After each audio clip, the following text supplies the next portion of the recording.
Selamat siang, Biro dan teman-teman sekalian. Perkenalkan, nama saya Irnani Putri Harahap dari kelas 9C nomor 11. Kali ini, saya akan menjelaskan mengenai pidato persuasif. Sebelum memasuki penjelasan mengenai pidato persuasif, tentu kita harus tahu apa itu pidato. Pidato merupakan kegiatan berbicara di depan umum atau di depan banyak orang. Sedangkan, pidato persuasif merupakan pidato yang berusaha untuk membujuk secara halus atau mengajak pendengar dengan menyampaikan pendapat, gagasan, alasan yang jelas dan masuk akal, serta dapat dipertanggungjawabkan kebenarannya.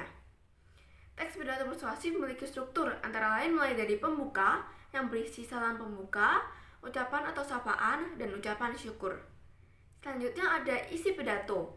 Isi pidato merupakan bagian inti pidato yang berisi pendapat, gagasan, alasan, berbagai data pendukung, dan pesan berupa himbauan atau ajakan. Yang terakhir ada penutup pidato.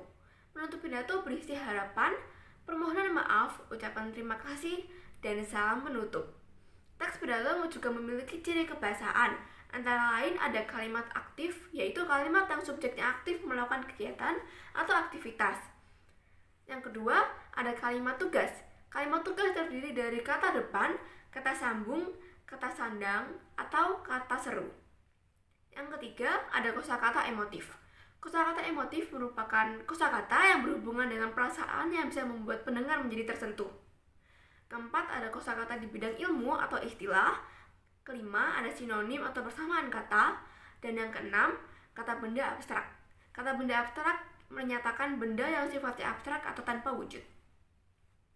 Nah, selanjutnya, gimana sih langkah-langkah untuk menyimpulkan isi pidato persuasif? Kita dapat memulainya dengan mendengarkan atau menyimak isi pidato persuasif. Agar mampu menyimak dengan baik, kita perlu membiasakan diri untuk memusatkan perhatian kita pada isi yang sedang disimak. Selanjutnya yaitu menentukan topik pidato persuasif.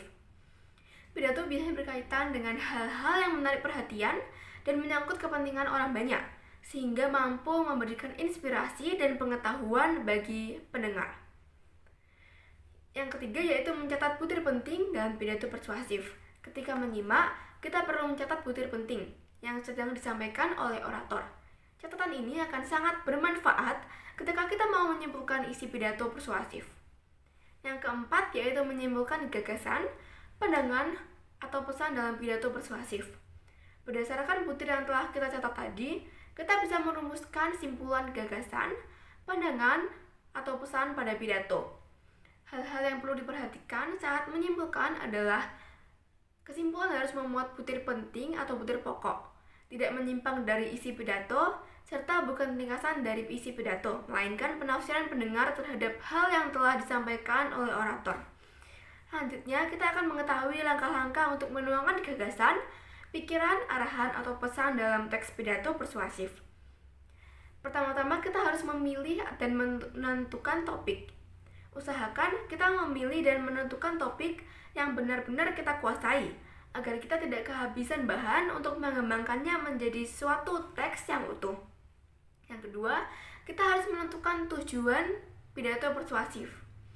Pidato persuasif memiliki tujuan menyampaikan pendapat, pandangan, gagasan, atau pesan dengan alasan yang kuat dan meyakinkan sehingga mampu mempengaruhi, membujuk, atau mengajak pendengar sesuai dengan topik dan isi pidato. Yang selanjutnya, mengumpulkan data untuk mendukung. Argumen atau alasan, baik berupa fakta, contoh, bukti maupun pendapat pakar, perlu dikumpulkan sebanyak-banyaknya agar teks pidato persuasif benar-benar dapat dipertanggungjawabkan kebenarannya, sehingga mampu mempengaruhi atau membujuk, serta mengajak pendengar sesuai dengan topik pidato yang telah kita pilih. Langkah selanjutnya yaitu menyusun kerangka pidato. Kerangka tulisan sebagai acuan pengembangan ide sehingga tidak menyimpang dari kerangka yang telah disusun. Selain itu, hal tersebut juga dimaksudkan agar teks pidato persuasif dapat tersusun secara runtut dan sistematis. Selanjutnya yaitu pembahasan dengan mengembangkan kerangka pidato. Berdasarkan kerangka pidato yang telah disusun tadi, kamu dapat memulai melangkah untuk mengembangkan menjadi teks pidato persuasif yang utuh dan lengkap. Nah, itu tadi mengenai teks pidato persuasif. Cukup sekian dari saya. Terima kasih sudah mendengarkan penjelasan dari saya dan meluangkan waktu untuk menyimak. Bye-bye.